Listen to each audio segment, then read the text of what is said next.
So we are still on the Anapanasati, the section on Anapanasati in the Satipatthana Sutta.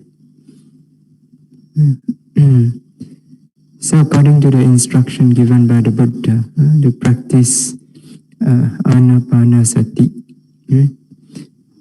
or for that matter, to practice any meditation intensively. First, the yogi needs to go to a suitable place, a place that is supportive for the practice of intensive meditation retreat. So the Buddha began the instruction by saying, Aranya Gatowa, Rukamula Gatowa, Sunyagara Gatowa. So that means the yogi or the bhikkhu, he goes to a suitable place like a forest, under the shade of a tree, or an empty place. Okay? Basically, any place that is secluded from human activities, from noises, from any distraction, where one can meditate in peace continuously throughout the day, throughout the night, without any disturbances. Okay? So such place will include a suitable meditation center as well. Yeah. But even though we say that you should have a place that is without any noise, but you cannot totally avoid any noise. Okay, so even if you go to deep in the forest, there will still be some noises around from the animals, the birds, from chirping. Certain time of the day, the birds early morning, they come out, look foraging for food. They will be singing very cheerfully, entertaining the yogi. Is meditating. So insects also, like now you see, even here, the sound of insects. Okay? And certain time of the day in the forest, especially during dusk, so insects, they become very active. So there will be a lot of noise, especially from the cricket, like an engine noise. So yeah, sometimes you meditate in the forest, the cricket is just nearby. So it's like meditating beside an engine. Even if it's totally quiet, nowadays you have airplane flying over, so you cannot totally avoid any noise. Okay. Yeah, but fortunately we practice Vipassana meditation. So a place that is relatively quiet is sufficient enough. As we said, you can actually turn the noise into an object of meditation. In fact, it is actually part of the instruction. Right? When you hear, you're supposed to not hearing. So that is nothing. That is meditation. Yeah, meditating on noise.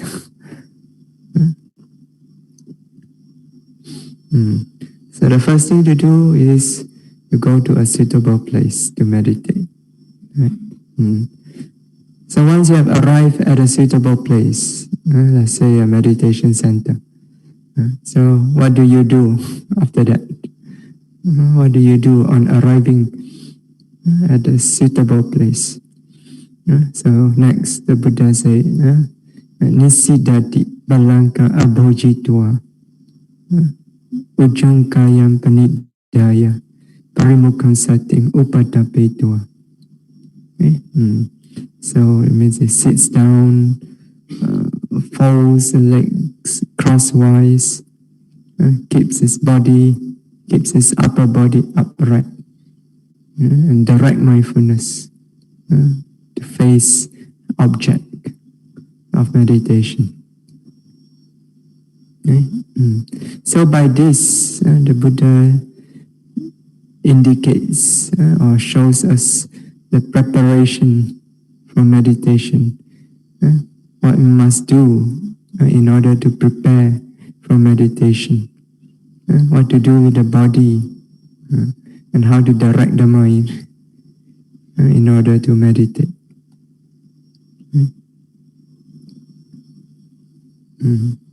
So first, the Buddha says, Nisidati. So it means he sits down. Okay? So you notice the Buddha's instruction, immediately upon arriving at a suitable place, the forest, or under the shade of the tree, or in an empty place, immediately Buddha says he sits down to meditate. The Buddha did not say, you arrive there, then you go around, look-see, delighting in the beauty of the place. Oh, so nice, so beautiful, so peaceful, so wonderful. So immediately the Buddha indicates, the yogi immediately sits down to meditate. So that's what the yogi must do upon arriving at the suitable place to meditate. So immediately must get down to the business of meditation. I remember once one yogi asked me upon coming to the center, "Hey Bhante, I just arrived. Can I spend today sleeping first?" Yeah, I've been very tired, last few days, she said she has been running around doing a lot of things. So now very tired, not enough sleep. Can I rest first? Tomorrow I start meditation. When you think of it, it's reasonable, right? Because in her condition, it's very difficult to start meditating. But I would think that you should do all your resting before you come to a meditation center, so that when you arrive, immediately you can go and meditate.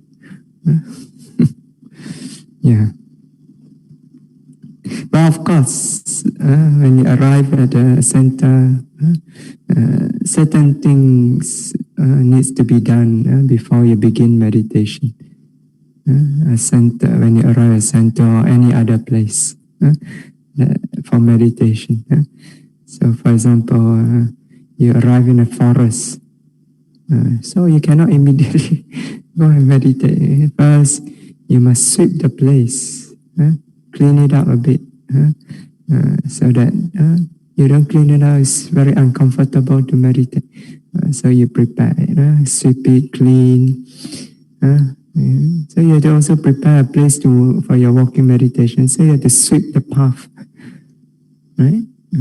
So and the place that you sit also, make sure it's clean, so that when you meditate, it's comfortable.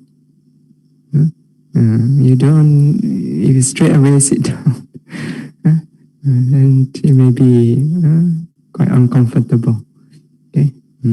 Unless somebody has been meditating there before you, then they have prepared the place. Okay? Otherwise, you have to do some preparation. So, yeah, I remember last time and Dasana, and this was when he was still a monk. So remember the other day I told you about this place in Penang, the forest hermitage, where we go and meditate. So there are kutis there, so we go and stay there, we meditate there. So Dasana, each time when he first arrived, and he go into the kuti, the first thing he did was he immediately put everything aside. So all the chairs, all the tables, everything he put aside, the beds. Then he go to a drawer and then he take out this very long water hose. So he keeps this water hose in his drawer, and immediately he will hose down the whole place. So up in the hill there, we collect water from a spring, a mountain spring higher up in the hills. So we have a lot of water, free water, and the water is very consistent throughout the day, throughout the year. So we have a lot of water to waste. So the first thing he did, he hosed down the entire kuti, including the roof. You point the hose up, and then sprinkle water all over. So when he's doing this, while you go into his kuti, water will be dripping down from the roof. It's like it's raining inside the kuti, and the whole floor will be flooded. So he hosed down everything, and then slowly he drained the water away, and then he wiped it down, mopped the floor. And after that, everything is very clean. So it's very comfortable. So you have to prepare the place. But maybe don't go to this extreme. So in the forest also you have to hang your mosquito net. So and for our monks also, when you arrive at certain places in the forest, we also need to find out the path to the village for alms. So first you must also find out all the villages around. There can be several villages around. So you do not want to go to one place all the time for alms, to collect alms, because you may be taxing the people in that place. So one day you go here, and next day you go another village. You see, so you need to know all the path leading to the various villages around. You need to find out the water source for cleaning, for drinking, for bathing, and so on.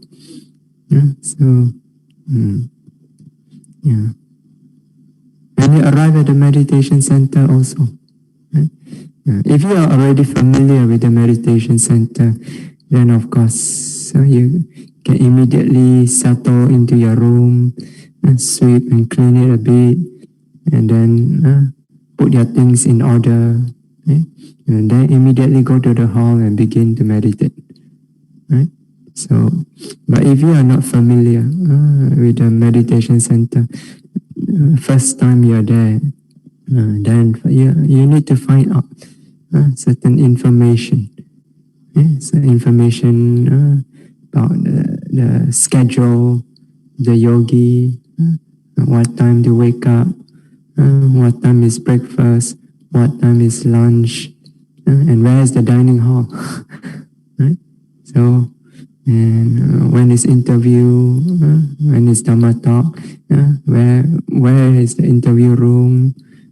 So you need to find out about the facilities, right? So where is the bathroom, where can you do your laundry, where do you dry your laundry, where can you get the drinking water, and so on. Right? You need to know all this information before you begin your meditation, so that once you start meditating, you do not start thinking about all these things.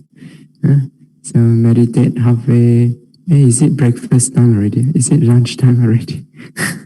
Where is it? Where is the dining hall? You do not know. And it become a distraction. So you must have all this information. Then after that you can settle into your meditation without and having to think about all this. Okay? So a good administrator of a meditation center, when a new yogi arrives at the center, a good administrator will provide this new yogi with all the information. It's kind of like an orientation. Yeah.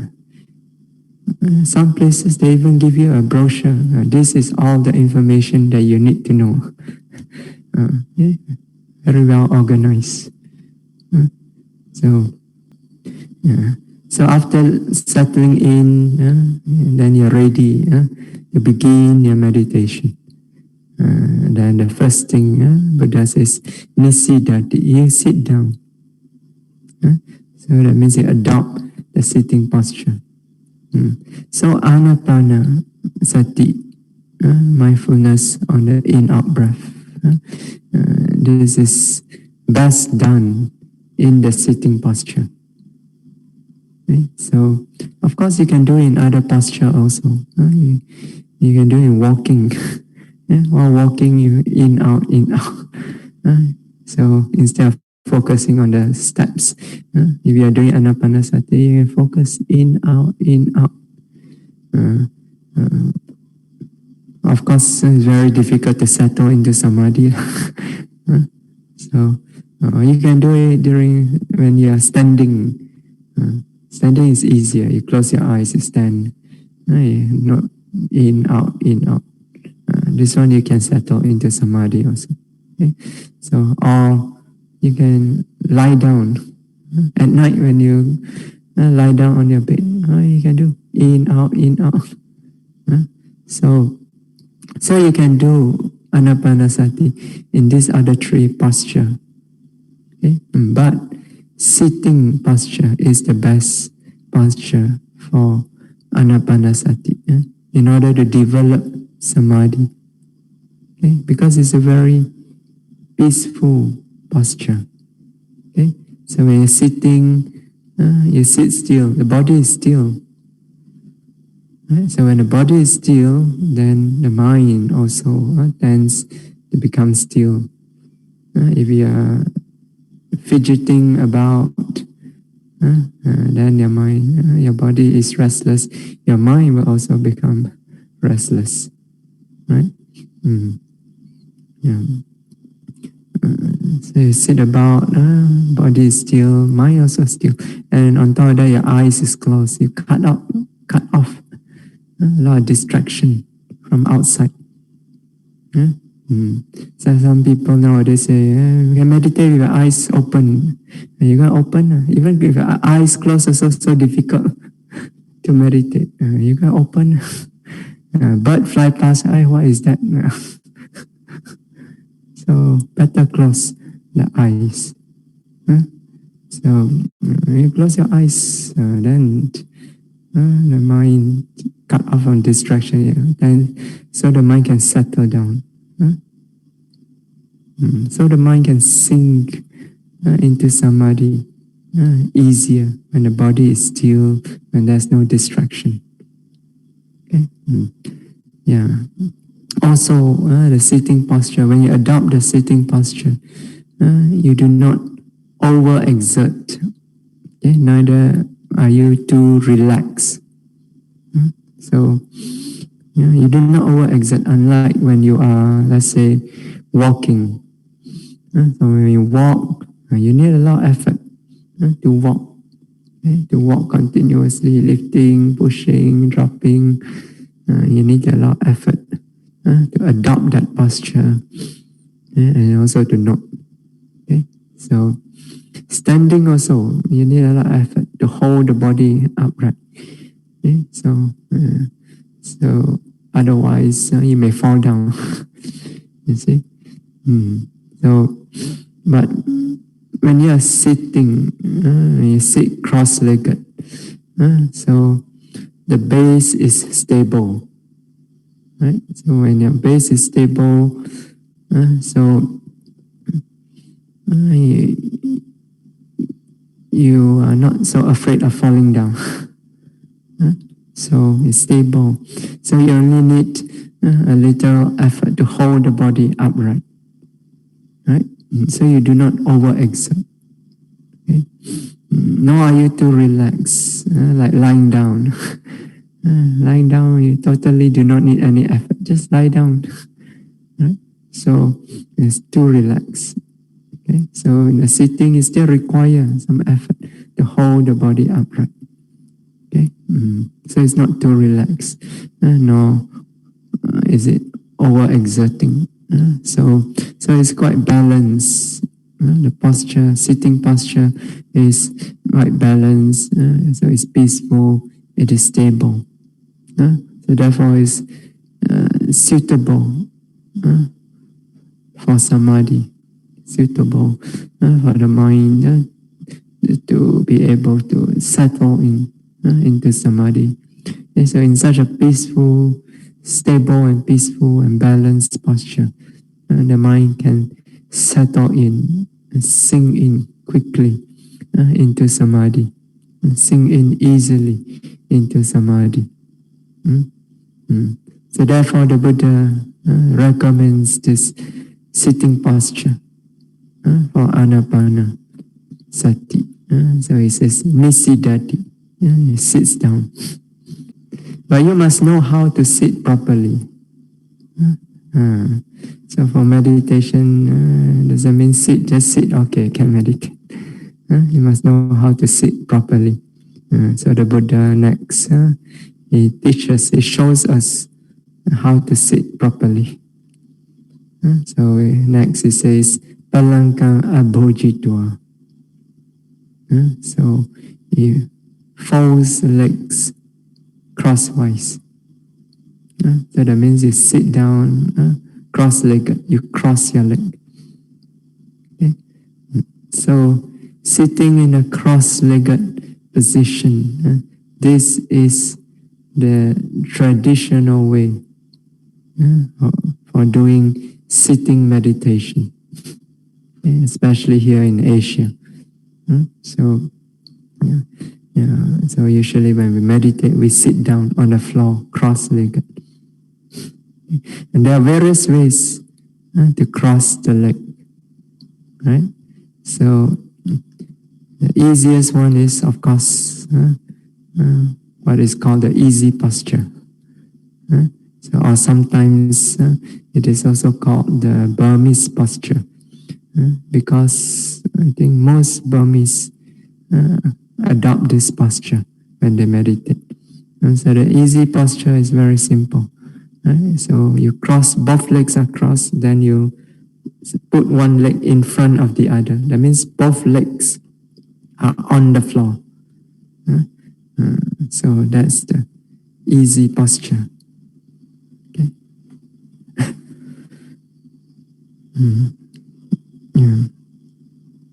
So, but even though it's called easy posture, I still find some people cannot adopt this posture, especially beginners. Many beginners, their legs are not yet flexible enough to adopt this meditation posture. Muscles are very stiff.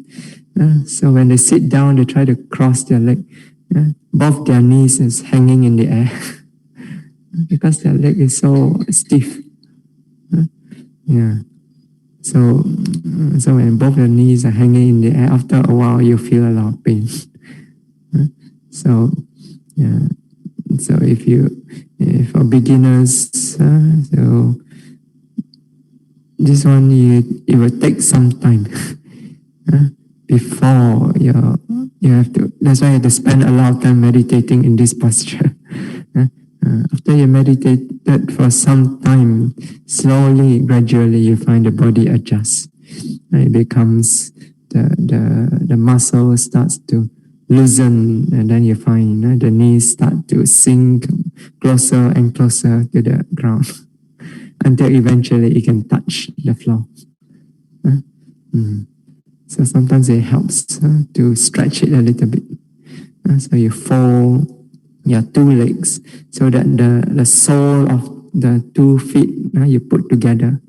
Okay, you cross it, but you put it together, and then you use your hand to press down as an exercise. But you do this outside a retreat. Don't do this while you're in a retreat. This is one way to make the legs more flexible. So the easy posture. So then there is also what we call the half lotus.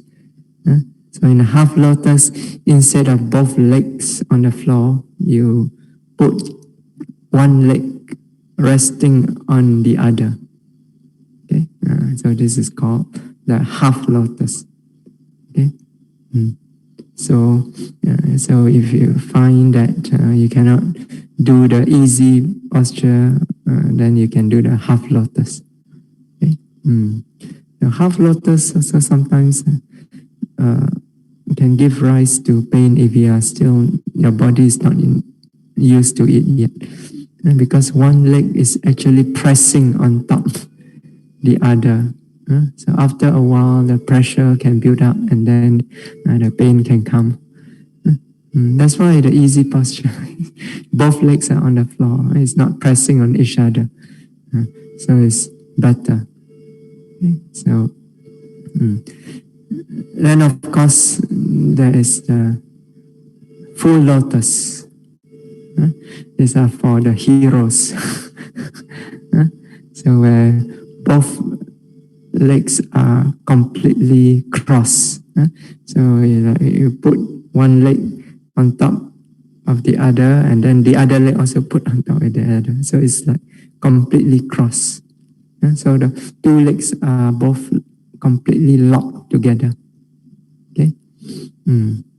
So, and actually, because it is completely locked together, it's very stable. So if you can adopt this full lotus posture, this is the best posture. So, but it's very difficult. If you have not do it since you are young, it's actually very difficult. So usually you find the yogis of India, when they meditate, they adopt the full lotus posture. For them, it's very easy. Why? Because they've been doing a lot of these yoga exercises. So you do yoga, you twist and turn the body in so many different ways. You stretch the muscle, so the muscle becomes very flexible, so very loose. So they can adopt the full lotus posture very easily, even without using the hand to arrange the legs. They can just sit down, and then the legs just go flip, flip, and then they're in a full lotus posture. So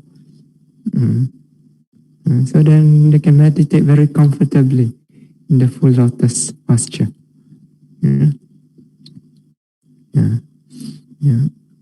So regardless of which posture, which of the cross-legged posture you adopt, the idea is to have a firm and stable base. So to support the upper body. So, but one thing to make sure is that you don't cross your leg too tightly. You cross it too tightly, constrict the blood circulation.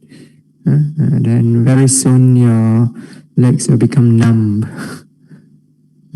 So then after that it will be very uncomfortable.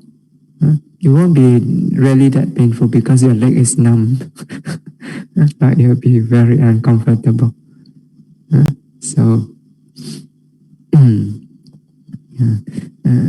so relating to this also, that means also when you meditate, don't wear tight-fitting trousers. The worst is to meditate in a tight jeans.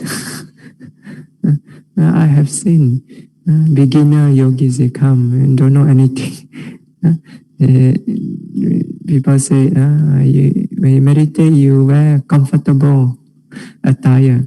Then they say, oh, jeans is very comfortable. You go and meditate. You find pain in the leg.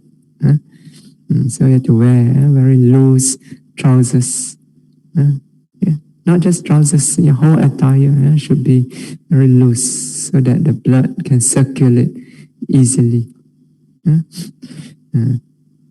I recommend sarong. Sarong is the best when you meditate. Yes, it's very loose. So loose that sometimes you feel as if there's nothing there. If you're not used to it, you keep thinking, has it dropped down? So, but it's very comfortable. So palangkang abujito. So nisidati palangkang abujito. Sit down, you cross-legged. So by this, the Buddha shows what to do with your legs after you have seated down. Then, but what to do with the upper body? You have arranged the lower body. Arrange the legs. Then next, what to do with the upper body? So the Buddha says, ujung kayam panidaya. You keep the upper body upright. Okay? So when you sit, it must be upright. Not the upper body must not arch to the front too much, nor lean back too much. So it must be upright. Okay.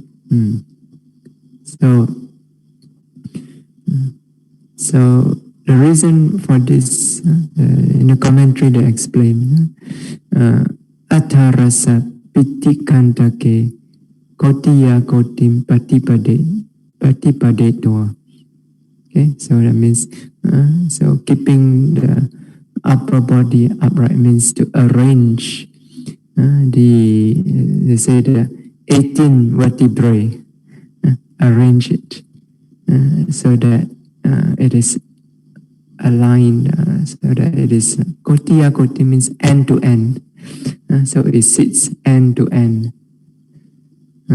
So this means that each vertebrae, one vertebrae must be resting on top of the other. Okay, so here it says that 18 vertebrae. So how to make sense of this? So the only way I can make sense of this is, so at the very bottom there is what we call the tailbone, right? The coccyx, right? There's one, and then the sacrum. So there's like something like the triangle. So these two are like, kind of like fused together. So they take this as one vertebrae. And then in the lower back, there's the lumbar, right? The lumbar vertebrae, there are 5 of it. And then the thoracic vertebrae, there are 12. So altogether 18. So basically, from the back here down to the buttock, the spinal column. So you must rest it so that it is stacked up end to end. So now it's interesting. This one, although it says upright, but when you stack up the vertebrae end to end, you find that it is not like straight up, right? Your spinal column is not straight up, right? It's a little bit like arch. So therefore, when you sit upright, don't overdo it. Don't go pull until you really very, very straight. The natural posture when you're upright is, is a little bit arch, okay, but not arch until your whole body fall down. Okay, yeah. When you look from outside, it really is straight, but when you look at the spinal column, it's actually a little arch. Okay, so don't overdo it. Okay.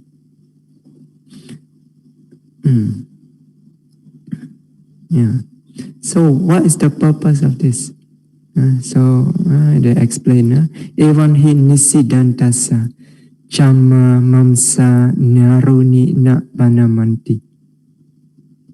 Okay, so that means when you are seated in this way, upright, with the vertebrae stacked up, end to end, one on top of the other, then the skin, the muscles, and the sinews, they are not twisted. Okay, so if you don't sit straight like this, you go arch here, arch there, bend there, twist here. So all the sinews, the muscles, twisted.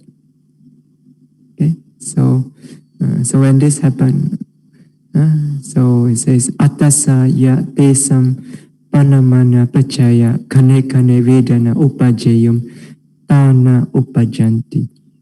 Okay, so when the skin, the muscles, and the sinews are not twisted, then the vedana, that means the dukkha vedana, the painful feeling that may arise moment to moment when they are twisted, this will not arise. Right? So when it's twisted, pain will arise moment after moment after moment. So when you sit straight, this feeling will not arise. Okay. So when it does not arise, then what happens? Tasu anupajamanasu chittam ekagam hoti kamatanam na paripatati buddhim pati upagachati.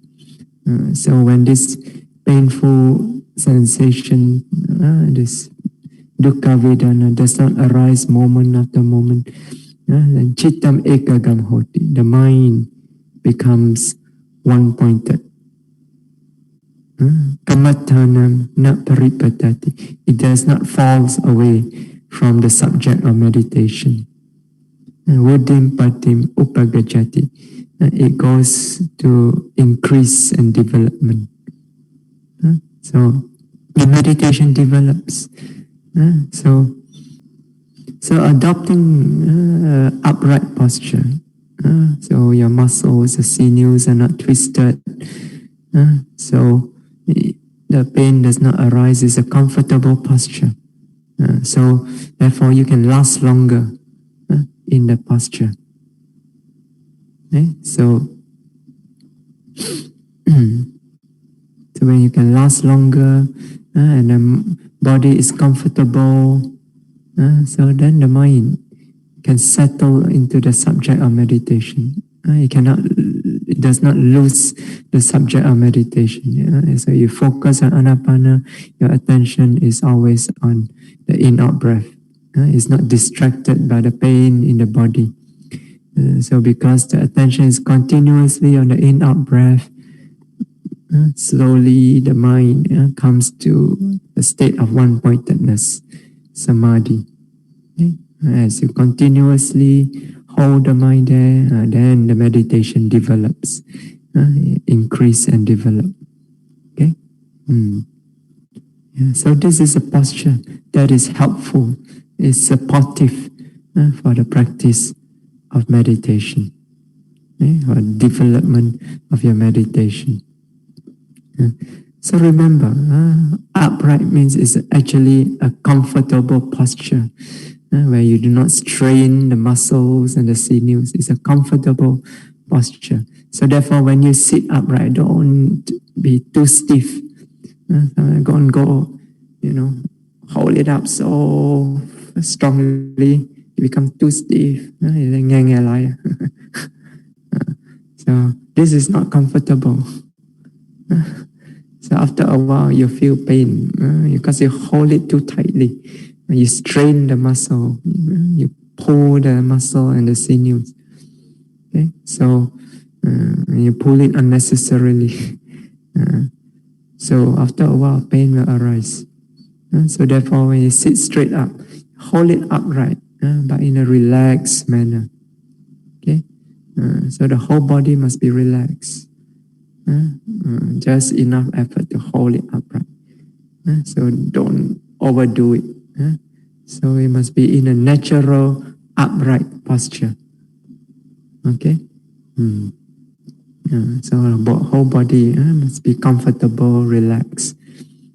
shoulders also like drop down. So in one of the book I read before, somebody actually wrote a book, a whole book on meditation posture. So in the book, it says that one way to adopt a good sitting posture is to imagine that your body is like a puppet. So, and then there is a string attached to the crown of your head. And then somebody is pulling it up. Right? So you're a puppet. So your whole body is like just hanging. So when there's a string pull up, so the whole body is actually relaxed. But because it pulls up, so the whole body is straightened. But it's relaxed. So there's no effort. So the whole body is like hanging down, but there's a string holding it up. So that is a good sitting posture. So in this, when you sit in this way, with the body upright also, the mind becomes more alert. Because there is some effort required to hold the body in this way. And so the mind becomes more alert and energetic when you meditate in this way. In the beginning, you find you have to make some effort, physical effort, to hold the body upright. But when you develop samadhi, when the mind sinks into samadhi, you find actually the body naturally remain upright by itself. Because the samadhi actually can hold the body in the upright position. Samadhi can maintain the posture. You see? This is what we call the Chitta Samutana Rupa, mind originated materiality. So samadhi is a state of mind. So in the state of samadhi, the mind can produce this wind element to hold the body in the upright position. Okay? So when you sit upright. When you enter samadhi in the standing position, you don't fall down. You can maintain your position. Okay, so now you have adopted a suitable, comfortable sitting posture. Right? So you have prepared the body for meditation. Now, how to prepare the mind? What to do with the mind? So next, the Buddha says, Parimukham satim upadapetoa. Okay? So this means direct the mindfulness, face the object, or direct the mindfulness to where the object is. Okay, so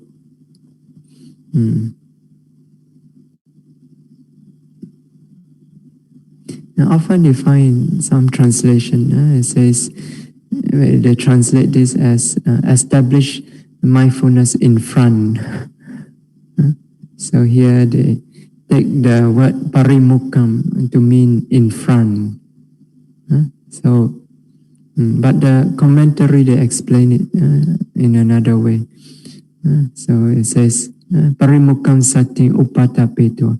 They paraphrase this as kamathana abhimukham satim tapayitoa. Okay, so they explain parimukham as mukham is the face. So they explain it as abhimukham. Abhimukham means to face, face to face, to face. So face what? Kamathana. So kamathana abhimukham. Kamathana means the subject of meditation, your object of meditation. So that means anapana, right? So they explain this as establishing the mindfulness to face the subject of meditation. That means anapana. So therefore we translate it as direct mindfulness, to face object, the object of meditation. Okay? So for Anapana Sati, that means where does the breath occur? Occur at the tip of the nose. So therefore, the yogi must direct the attention to the tip of the nose. Okay, hold the attention there. Okay, yeah. So when you do other meditation also, you must direct your attention to where your object is.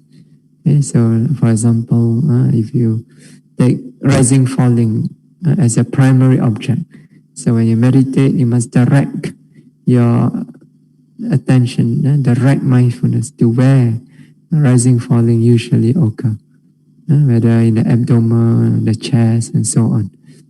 Okay, you must direct it there. Okay. So you're not sitting, you must direct it to the sitting posture. Okay.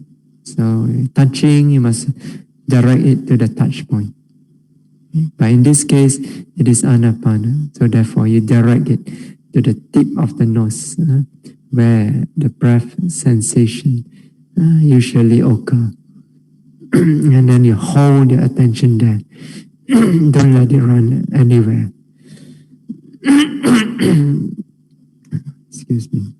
So once you have direct your mindfulness to where the object is, to face the object, and then the mind is ready, ready to note. As soon as the breath occurs, is ready to note.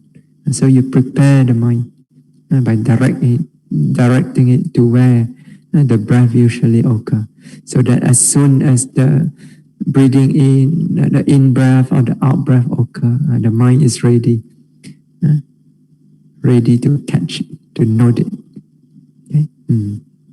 Yeah. So you must direct when you meditate, you must direct your mindfulness to where your subject of meditation, your object, usually occur. Okay? This is like if you want to catch a snake, you must go to where the snakes live, like an anthill, and then you wait there. You cannot catch a snake while sitting at home, right? You must go to where you know the snake will be, and then you have to wait patiently there, and with full alertness, so that as soon as the snake come out, you can catch it. So when you meditate anapana, you must direct it to the tip of the nostril. As soon as in-breath or out-breath occur, immediately you can catch.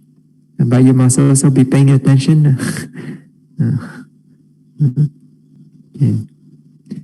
Okay, so now you direct the mind to where the object occurs.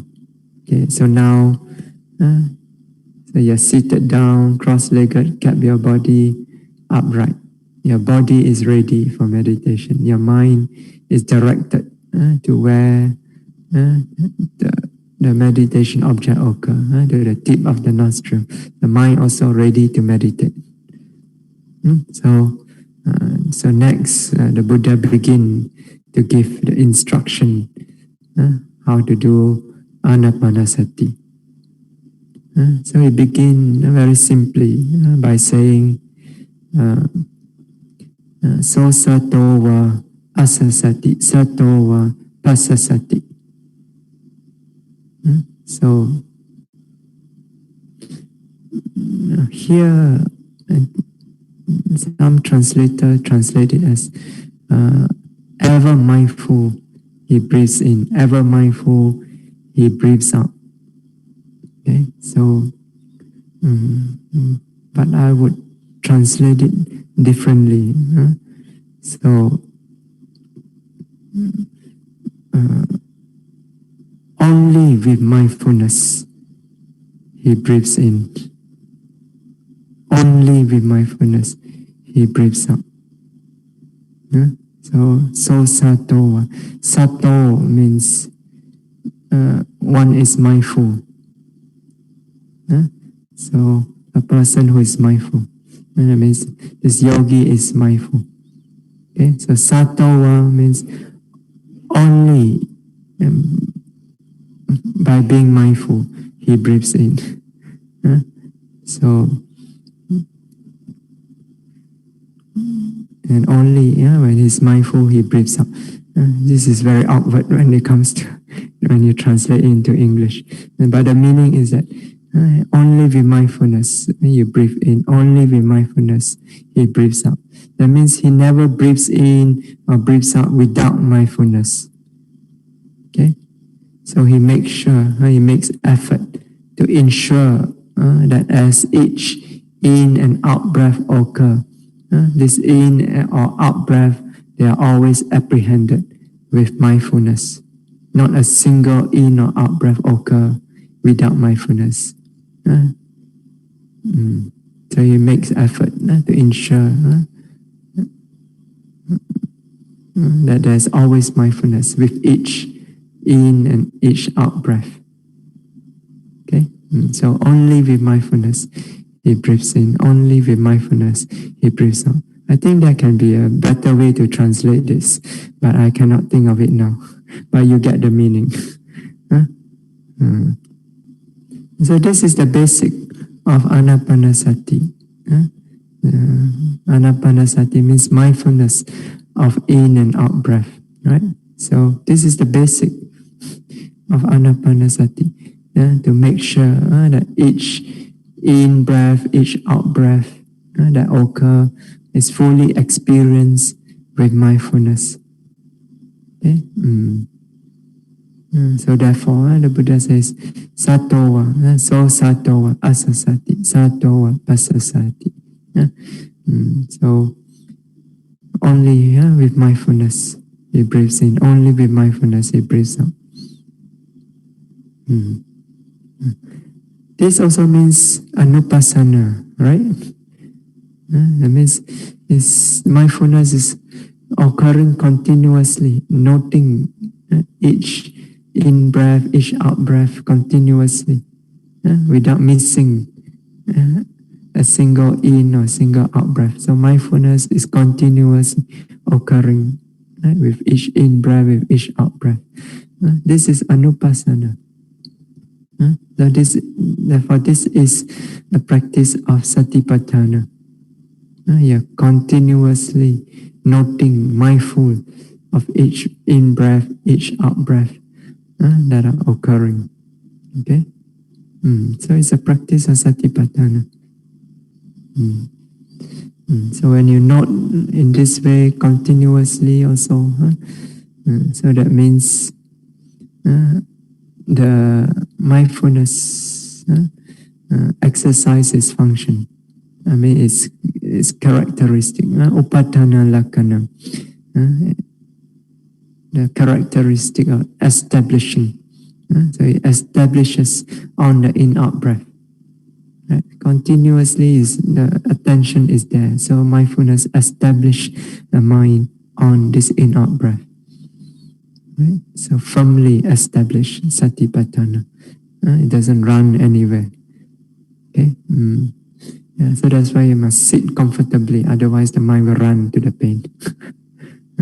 So and also the function asamosa rasa. The mindfulness has the function of non-forgetfulness. It doesn't forget. It never forget the object. Every in breath, every out breath that occur, it never forget. Mindfulness is always with it, always with each in breath, with each out breath that occur. Okay?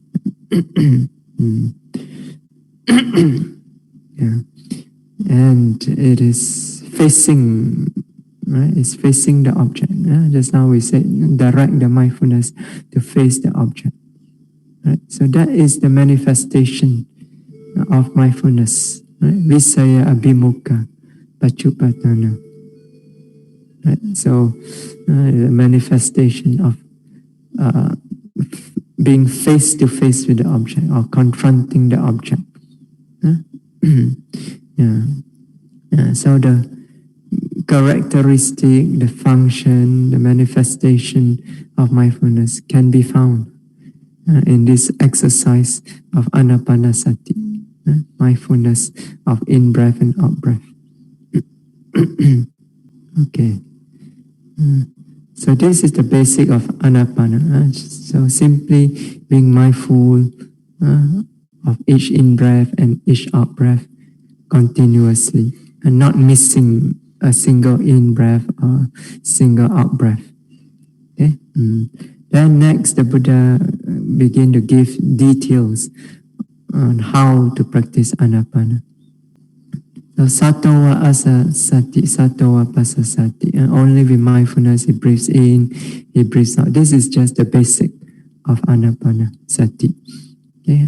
So having given this basic, then the Buddha gave the detail of Anapanasati. Okay? So Anapanasati, actually altogether, Anapanasati, the full instruction of Anapanasati consists of 16 steps. Okay, 16 steps.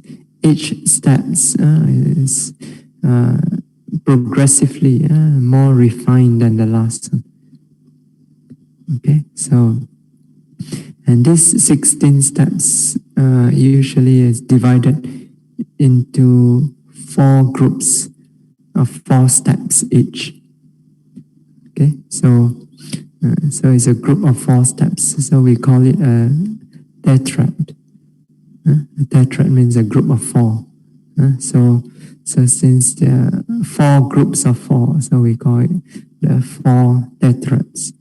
And so sometimes you read books on Buddhist meditation, especially on Anapanasati. They mention the first tetrad, the second tetrad, the third, and the fourth tetrad. Okay? This means a group of 4 steps. Okay? So in the Satipatthana Sutta, the Buddha only give instruction for the first tetrad. Okay? Because the first tetrad deals with Kayanupassana, contemplation of the body. So in Satipatthana Sutta, Anapanasati comes under Kayanupassana. So therefore the Buddha gave only the first tetrad that is relevant to Kayanupassana, because the other 3 tetrads deals with the other anupassana, with Vedana Nupassana, Chitta Nupassana, and Dhamma Nupassana. Okay, so in under Kayanupassana, Satipatthana, the Buddha only gave instruction for the first 4 steps, the first tetrad. If you want the full instruction, all the 16 steps, or Anapanasati, and the 4 tetrads, you can find it in the Anapanasati Sutta in Majjhima Nikaya. I think Sutta number 118. Yeah, 118. There you can find the full instruction. Okay, so in this Satipatthana Sutta, only the first tetrad is given. So basically, to be aware of the long in breath, long out breath, the short in breath, short out breath, to be aware of the entire in breath, the entire out breath, and then to breathe in and breathe out while you can say tranquilizing or calming the bodily formation, which basically refers to the breath body, the in and out breath, calming the breath. Breathe in and out. Okay, so these are the first 4 steps of Anapanasati mentioned in the under Kayanupassana, in the Anapanapabba, the section on in-out breath. Okay, so we will discuss more about these 4 steps in the next Dhamma talk. We stop here today. Imaya Dhammanu Dhamma Patipatiya Buddham Pujemi. Imaya Dhammanu Dhamma Patipatiya Dhammam Pujemi. Imaya Dhammanu Dhamma Patipatiya Sangham Pujemi. Imaya Dhammanu Dhamma Patipatiya Mata Pitunam Pujemi. Imaya Dhammanu Dhamma Patipatiya Acariyanam Pujemi. Adha imaya Patipadaya Jaram Maranamha Primocesami. Idame Punyam Asawakaya Waham Hodu.